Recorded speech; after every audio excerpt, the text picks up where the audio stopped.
বিমস্টেক শীর্ষ সম্মেলনে যোগ দেওয়ার আগে নিউ জেনারেশন ফোরামের সামিটে বক্তব্য রাখবেন প্রধান উপদেষ্টা ডক্টর মোহাম্মদ ইউনূস। এ বিষয়ে আমরা আরো বিস্তারিত জানবো। এই মুহূর্তে ব্যাংকক থেকে আমাদের সঙ্গে সরাসরি যুক্ত আছেন সহকর্মী হাসিব বিল্লাহ। চলে যাচ্ছে হাসিবের কাছে। হাসিব, সামিটে কখন নাগাদ বক্তব্য দেবেন ডক্টর মোহাম্মদ ইউনূস এবং একই সঙ্গে জানাবেন আজ প্রধান উপদেষ্টার আর কি কি কর্মসূচি রয়েছে?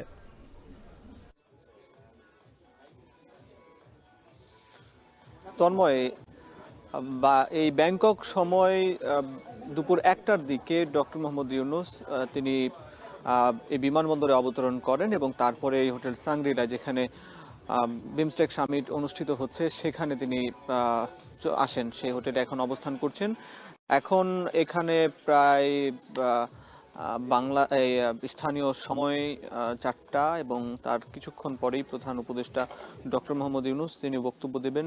এই যে এই সামিটটি অনুষ্ঠিত হচ্ছে মূলত বিমস্টেক ইয়াং জেনারেশন ফোরাম আয়োজিত একটি সামিট, যেখানে মূলত ডক্টর মোহাম্মদ ইউনূস তার যে ধারণা, ব্যবসার যে ধারণা, সেটি তিনি উপস্থাপন করবেন এবং তার বক্তব্য শোনার জন্য ইতিমধ্যে আমরা দেখতে পাচ্ছি এই অনুষ্ঠান স্থলের অনেকে এসে উপস্থিত হয়েছেন এবং এখানে এটি একটি উন্মুক্ত একটি আলোচনার ব্যবস্থাও রাখা হয়েছে। প্রধান উপদেষ্টার বক্তব্য দেওয়ার পরে এই বিমস্টেক সম্মেলন উপলক্ষে বিভিন্ন দেশ থেকে আসা তরুণ প্রজন্ম বা ব্যবসায়িক উদ্যোক্তারা, এছাড়াও যে থাইল্যান্ডে বসবাসকারী বিভিন্ন শিক্ষার্থী সমাজ বা যুব সমাজ, তারা এই প্রোগ্রামে অংশ নিয়েছেন এবং তারা প্রধান উপদেষ্টা বাংলাদেশের ডক্টর ইউনূসকে তারা প্রশ্ন করবেন, তিনি তার উত্তর দেবেন।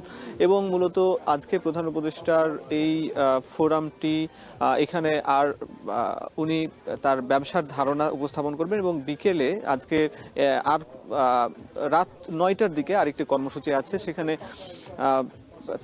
থাই গভর্নমেন্টের আমন্ত্রণে একটি নৈশভোজের আয়োজন আছে। সেখানে ভারতের প্রধানমন্ত্রী নরেন্দ্র মোদীর সঙ্গে ডক্টর ইউনূসের প্রথম সাক্ষাৎ হতে পারে সেখানে, এবং তারপরে মূলত আগামীকাল সামিটের তৃতীয় দিন এবং শেষ দিন, সেখানে সকাল 10টা থেকে দুপুর 12টা পর্যন্ত সামিট বা সম্মেলন হবে। সেখানে বিমস্টেকের 7 দেশের সরকার প্রধান, রাষ্ট্রপ্রধানরা তাদের দেশের ব্যবসা বাণিজ্য সংক্রান্ত এবং সহযোগিতা সংক্রান্ত যেসব আলাপ আলোচনা, সেগুলো তুলে ধরবেন।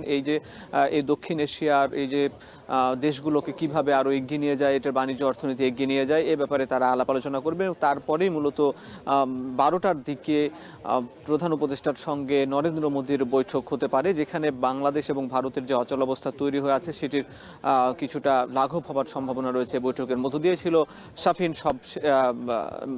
তন্ময় সবশেষ খবর এই বিমস্টেক সম্মেলনের।